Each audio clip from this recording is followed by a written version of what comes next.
Now moving to, we have everyone back. We are now moving to item 9, the helicopter activity compliance monitoring findings.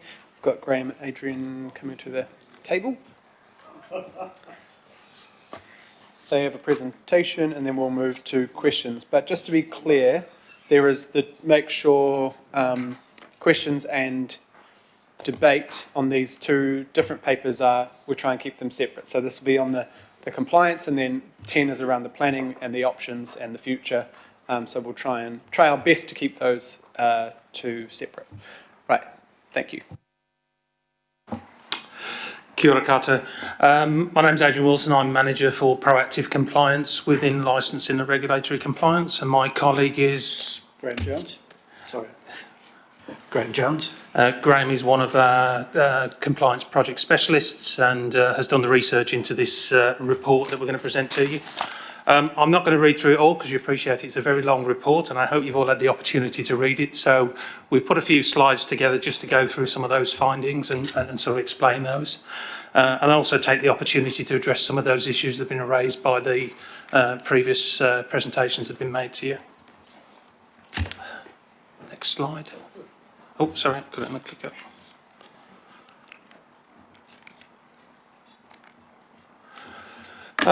This research was obviously to look at compliance activity over a 12-month period initially, which was from 21st of the, from the 6th of the 4th, 21 to 6th of the 4th, 22, which is when we were first asked to do this research. We obviously realised we've got to compile a lot of data in relation to it, so we used various sources to obtain that data, and one of those was Flight Radar 24, which was mentioned previously when the resolution was first made. Flight Radar 24 is a commercially available app that you can subscribe to, and Council subscribed soon after we were asked to do this, so we could get the latest or the up-to-date data plus historical data on flight activity in the area. In addition, we realised that there was other sources of information out there to obtain our data, so one of them being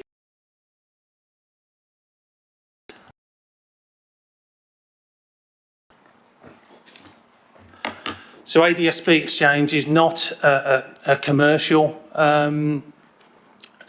website or etc. It's an open source, so anybody can log into this. We've just logged into this today. You'll see all the planes live moving and the aircraft moving up there. That's New York. Clearly it's quite busy over America at this moment in time. And that's live data. So that's flights taking off, landing all over the world. And then when we come into little old New Zealand.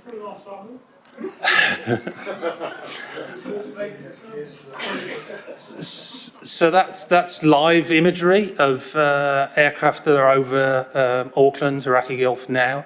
So you see the concentration of grey around by the airport. So that's obviously planes that are on the ground, got the transponders turned on and ready to take off or have just landed. We've got just a few light aircraft in the skies at the moment. Have we got any helicopters there, Graham, to hide?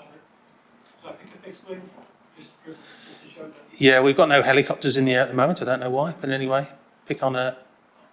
So that just shows a light aircraft. It shows the type of light aircraft. It shows things like the hex number, which is an identifying feature of an aircraft. So that's got its transponder on. Looks like it's doing a bit of a. Is that Ardmore? I think it's probably taken off from. And it's probably on a training flight, or it may be on a tourist flight, and that will show where it's been. There's a history tab on the left-hand column where you can actually see where that aircraft has been. I think it goes back about 12 months, ADSB Exchange. So we can see what activities happened with that helicopter previously. And you can do searches on the hex numbers as well, so individual aircraft, you can then start looking at their history. The colour on the bottom just shows the height that the aircraft is travelling at, so that gives an indication whether something's taking off or coming into land or where it's landed. And also that when you see a curl, you can see that it's turned around to approach a landing pad as well. So that's just another fixed-wing aircraft up there. We can do the next slide. It's very addictive, so please don't look at this because you'll be looking at it for hours and you'll be checking when you're next at the airport to see when your flight's coming in and out because it is very, very accurate.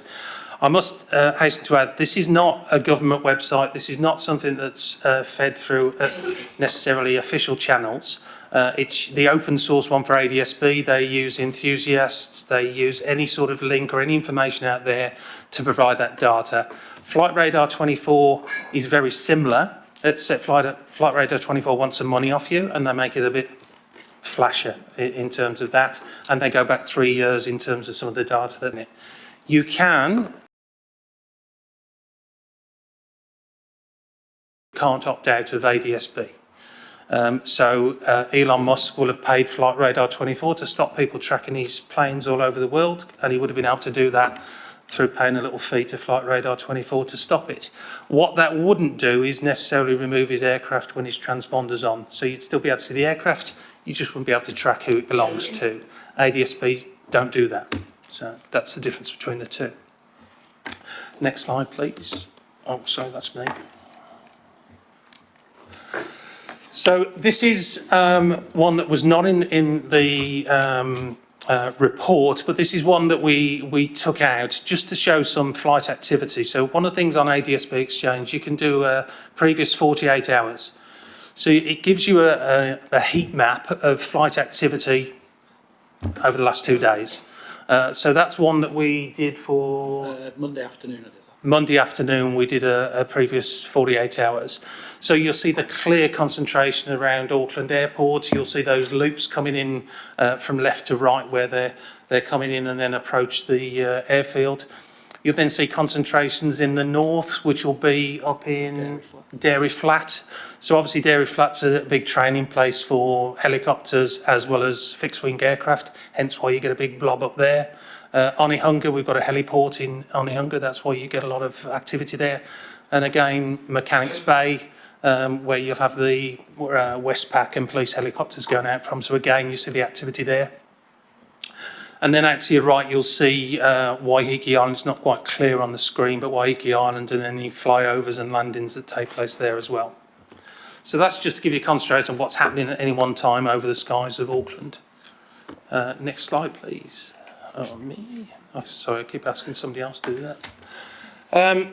So the data analysis went through flight logs from the consented sites on Waiheke, Great Barrier Island, Waitemata, which was approximately 55 at the time of the analysis. I appreciate you've been told there's more than that now, and there have been consents that have been issued since. But because we were looking at historical data, we could only go back on the consents that we currently had at the time. There was 6,000 plus departures tracked between Albany, Onehunga and Mechanics Bay heliports. Whilst that's not consents and was not part of the scope, because of some of the concerns we had around transponders being turned off, which was addressed when this was first put out, we wanted to know what we didn't know. So it's all right looking at what we've got on or the information we've been given that somebody's turned off a transponder, but how do we know whether they're turning off a transponder if it's not on the screen? But what we realised is that most flights in and out of Waiheke come from Albany, Onehunga and Mechanics Bay. Those heliports have to have records and logs of all their ingoing and outgoing aircraft.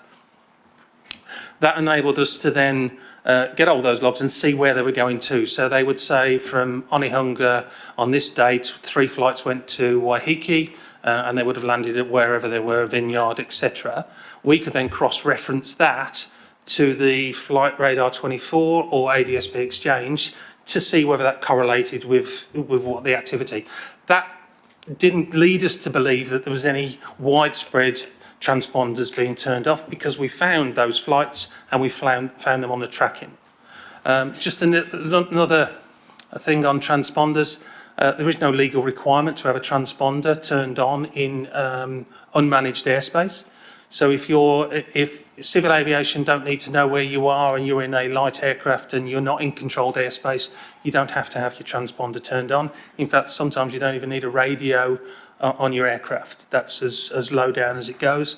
You don't produce flight paths, you don't produce a flight log to say what height you're going at or any of that, because it's all uncontrolled airspace, hence the term. So you're asking for a crash? That's something that you'd have to take up with Civil Aviation Authority, because they control airspace.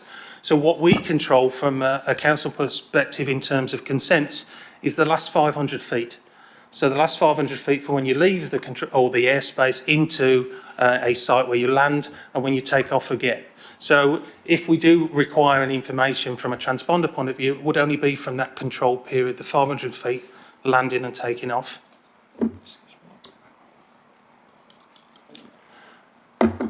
So overall, we looked at over 11,000 flights. I say we, that's a royal we. Graham looked at 11,000 flights and went through all the details corresponding with the various tracks that we found, looking back at the historical data. That's quite intensive in terms of doing that. We're also aware that there was, we were looking over a period where COVID was severely affecting a lot of the activity and was obviously going to be reflected in probably less flights, no tourists, etc. So we also did snapshots of 2-week periods during this Christmas period, and we did a 2-week snapshot of the previous or the one before we went into the first lockdown, so we could just get some sort of a semblance of whether it's increasing, etc., and around that activity.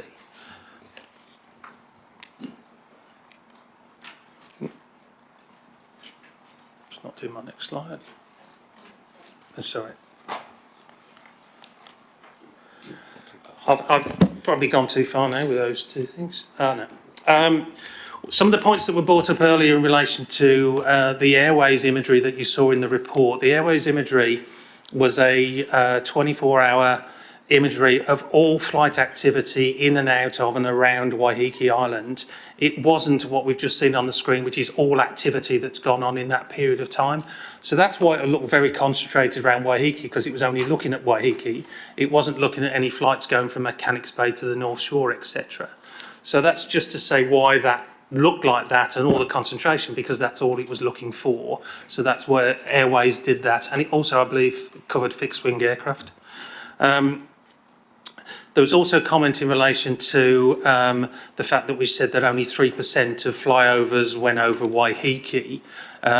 We didn't include landing and takeoff data on that because that's covered in a separate part of the report. That 3% was looking at a period of time when we looked at every single flight that went up and down from a helicopter point of view.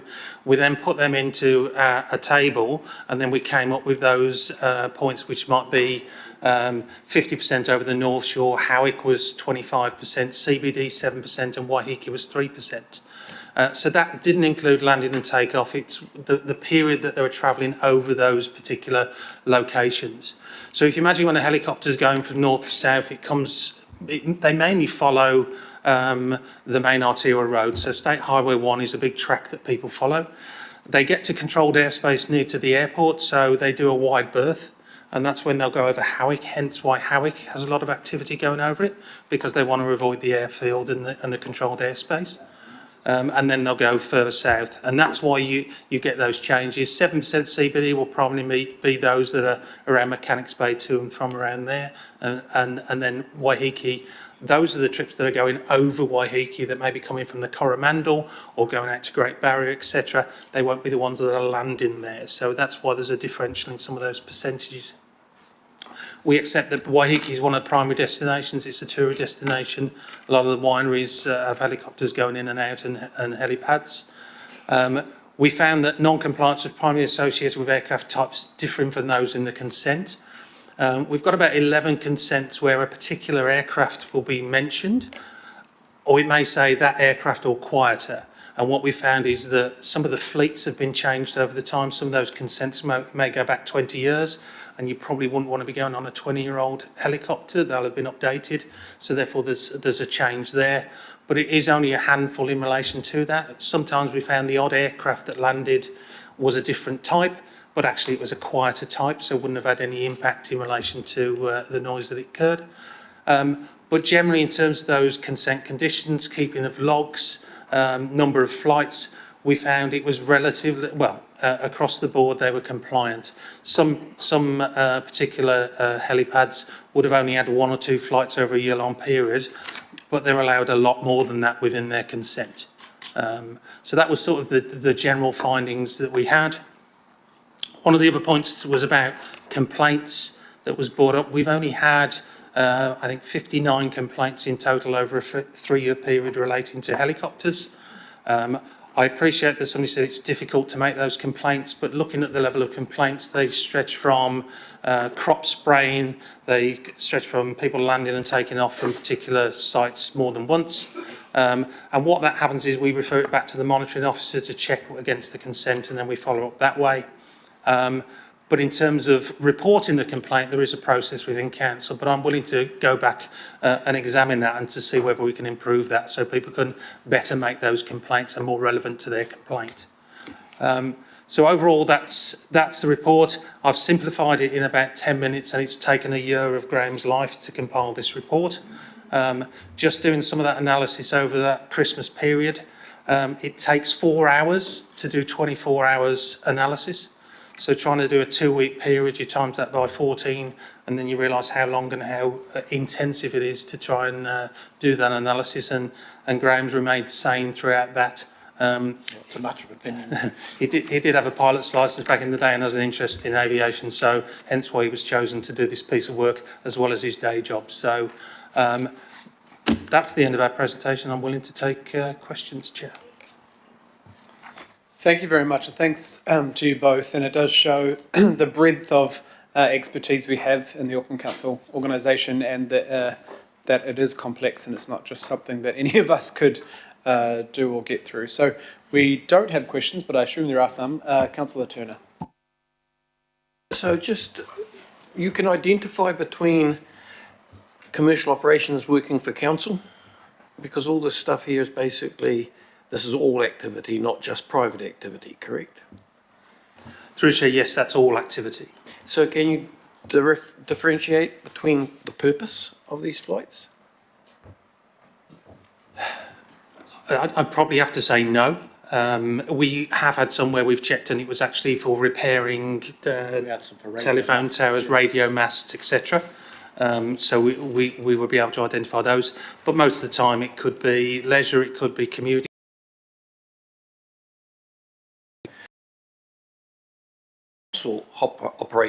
Helicopter operations is huge, with carting all this material into the tracks, into the water care areas, and pulling things out of streams and stuff. It's really, really multiplying many times over.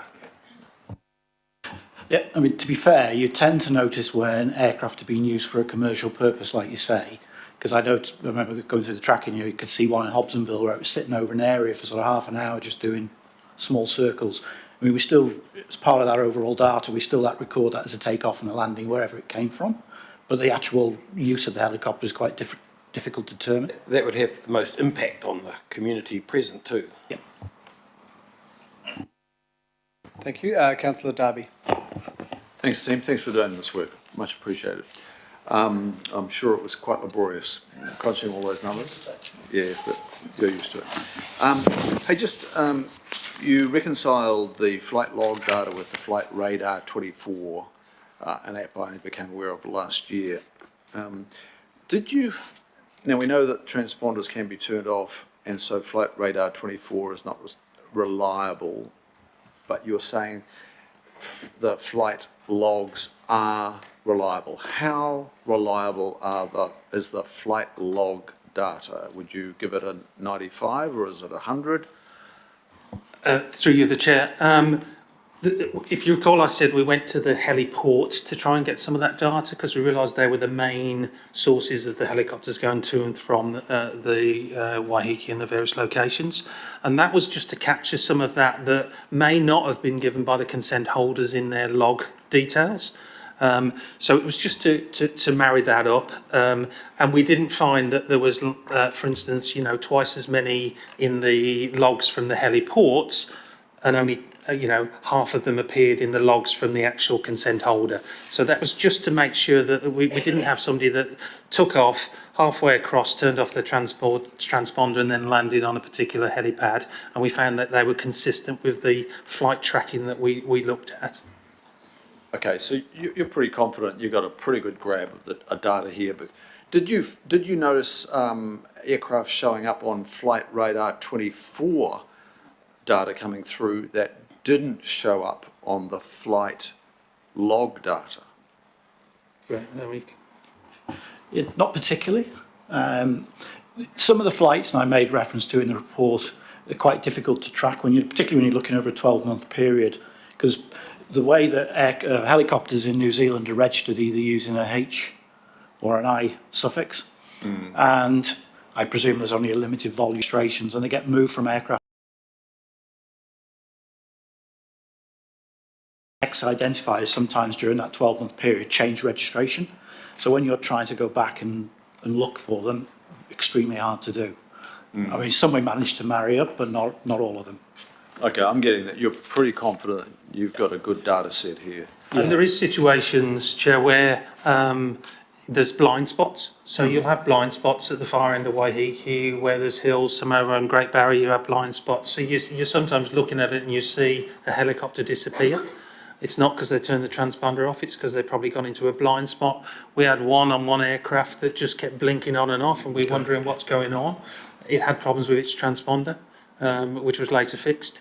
So there is situations where the transponder won't show up if you looked above, but the vast majority of the time, and I've tested it out myself, sadly, sitting at home when a helicopter goes overhead, I switch on ADSB exchange and I can see where that helicopter's come from and where it's going to. I haven't yet found one that hasn't got a transponder on, but I appreciate I'm not listening to them all day long. So, second question, Chair, just if transponders are not required to be on by law when the helicopter is started its drive system up and then flying, what is the point of the transponder? Is that just a voluntary safety device? Is it? There's lots of different ways that aircraft can be tracked. There's primary, secondary radar. There's different. So those are the sort of old-fashioned ways of tracking aircraft. So this is a GPS, but it's still a hybrid-based system. So it uses a satellite to identify the location of the aircraft, and it beams that down to a ground station. That's why there's still some deficiencies in what you can see when they get lower, because it's still missing some data. So there are systems that are commercial, which some operators buy into, which aren't public, which aren't CAA approved, for want of a better term, that track completely off satellites. So satellite signal down to the aircraft, get its location, sends it back up. But the ADSB system, which is what the Civil Aviation Authority are moving everyone to, I think you'll notice in the report I mentioned that all aircraft that fly in restricted airspace has to have a transponder by the end of last year. So it's now a legal requirement for to have it, but it isn't a legal requirement for them to have it turned on if they're in unrestricted airspace. Is there merit in us, if we were to be treating with CAA, to approach them and request that in the Auckland urban area, or Yep. I mean, ultimately, to have they control the transponders airspace. on? Are you seeing an argument for us to be approaching them in that regard, seeking transponders on? I mean, that's an option for council, with a conversation with CAA. I think one thing I just want to draw your attention to, I know that report's got a few complicated little pieces in it, but there is an airspace guide in there, the Civil Aviation Airspace Guide, and I think it's worth noting that unrestricted airspace, which Waiheke is, you don't even need a radio in an aircraft as long as you're flying in what they call VFR conditions, which is visual flight rules, which is a day like today. You can quite happily bounce around Waiheke without even having a radio. So I think there's a misconception sometimes that, you know, everything out there is monitored by radar, and strictly that's not the case. Yeah. Final question, Chair. Just on the overflight numbers, those percentages, 50% overflight. So that is not an aircraft landing on the North Shore or landing in Howick. That is an origin and a destination beyond those areas. So through the chair, what I tried to do when we originally started looking at this set of data, I thought, well, it's actually worth comparing how busy is it in these other areas as well. Because it became quite obvious, you see a flight take off and you see it track straight through the North Shore. So what I tried to do, and I think it might have caused a little bit of confusion, is put a via. So, you know, an aircraft can take off from Mechanics Bay and then flies via the North Shore. Because what I was trying to think of when I was doing it was the noise impact of that flight. So that's what that information is for, really. Interestingly, there isn't many overflights over Waiheke, but that doesn't mean that there aren't a lot of flights to Waiheke. That's a separate set of data. That's what I was trying to get. Yeah. Okay, appreciate it. Thank you, Chair. Thank you, Councillor, and your addition to the recommendations request the Civil Aviation Authority review the need for a spatial extent of additional controlled airspace across the Auckland region will be added to my chair recs, but maybe in discussions we might want to add this for the next item. We might want to add something about transponders. I don't know, but yeah.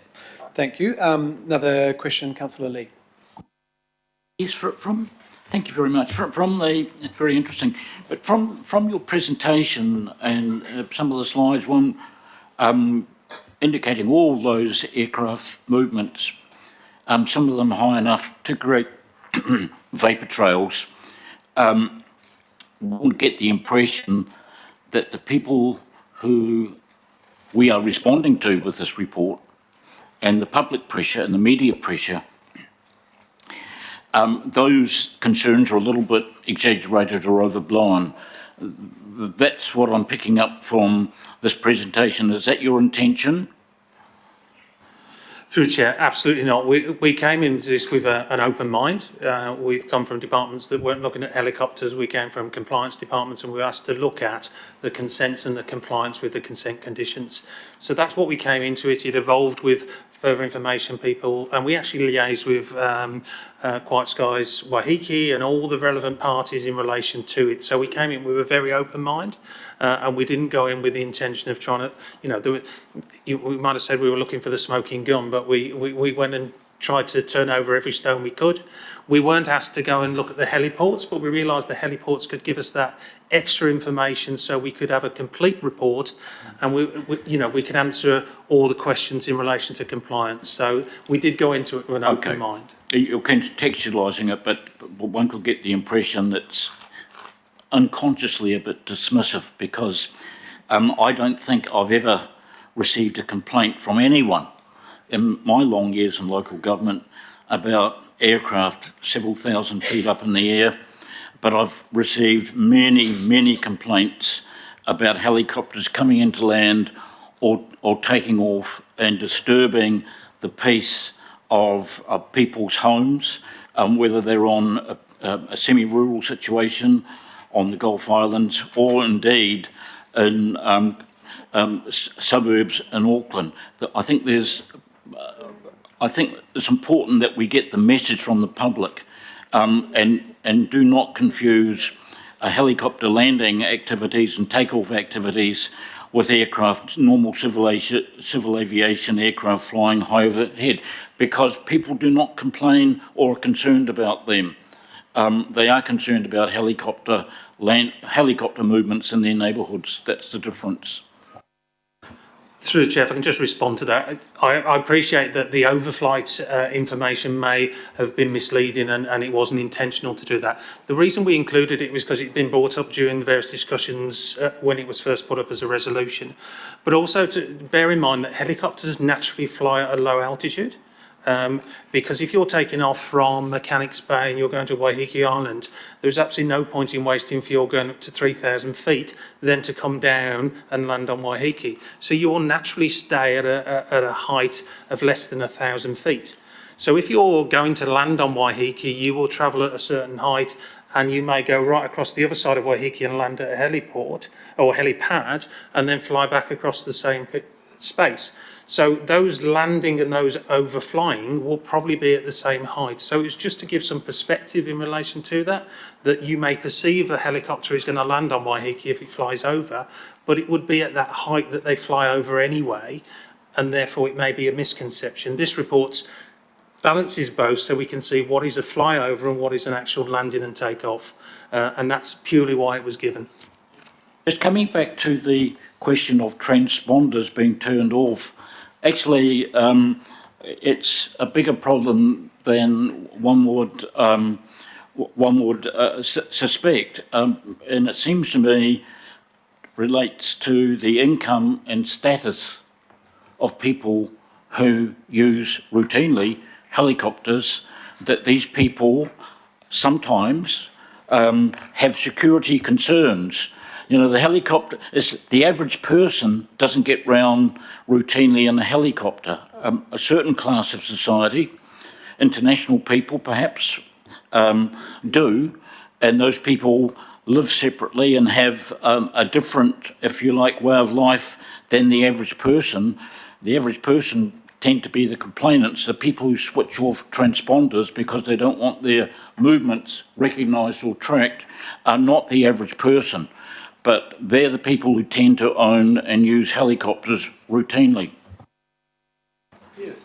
Thank you, Councillor. Councillor Dalton, question? We're still on Yeah, questions. question. Thank you. Can you tell me, I know that you weren't doing the landing thing, are they meant to have noise monitoring equipment on site as part of their consent? No, they're not. The assessment would have been done when the consent was granted. So the assessment made on the approach, it would have been made against the type of helicopter, etc. So that would have been done prior to the consent being issued. There's no requirement to have a noise monitoring device on site to measure that noise. And the thing to say about that, that can be distorted in very many ways, depending on where the wind's blowing. It can be, whilst the flight path may be designated in the consent, a pilot is totally at liberty to disregard that for safety reasons or high winds from a different direction, which makes it unsafe to land in the designated flight path in the consent. So they may approach from a different way, and therefore the noise will be different. Depending on the weight, if you've got a full load on a helicopter, it will make more noise than if it was just the pilot going in to pick up one person. So it will change depending on the circumstances. Thank you. Thank you, Councillor. And last question from Mayor Brown. Do you need a pad to land a helicopter? I don't think you do. You can just land it anywhere, can't you? What's the limitations? I mean, I've been out and fished on landed on a rock and went fishing. There was no sign of a pad there. And I've seen people land in farms and things. Through Chair, Your Worship, you can, farms are an interesting one. If you're out on a farm and it's a farming activity and it's connected, such as spraying crops, you can land them, not necessarily with a consent. You can land in an emergency anywhere. There's nothing to stop you doing that. You can land on a road, but if it's on land that's controlled by various plans, such as our district plans or our unitary plan, then no, you're not allowed to just land anywhere. You'd have to abide by those specific rules. But it would depend where you were landing. Some plans would allow for it. Thank you. Thank you. And I guess last question from me, just on probably to do with Councillor Dalton's question, is what, and our local boards have brought it up, would there be any other tools that you could use under the current rules to help monitor or improve the compliance, especially around noise, right now, without changing?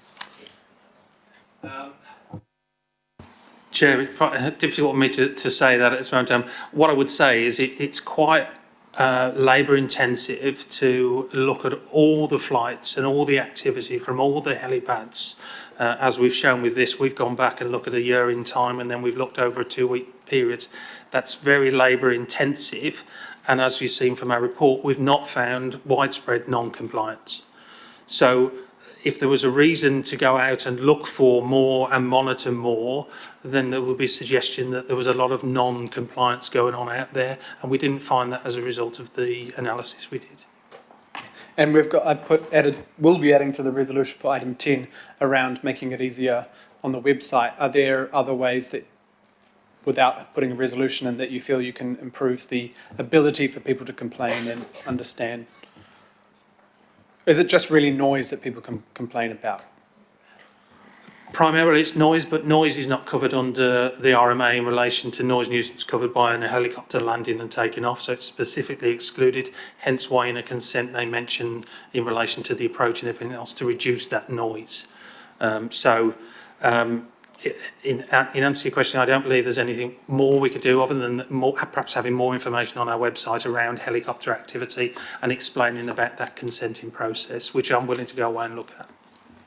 Thank you. And last question, Councillor Stewart. Oh, thank you.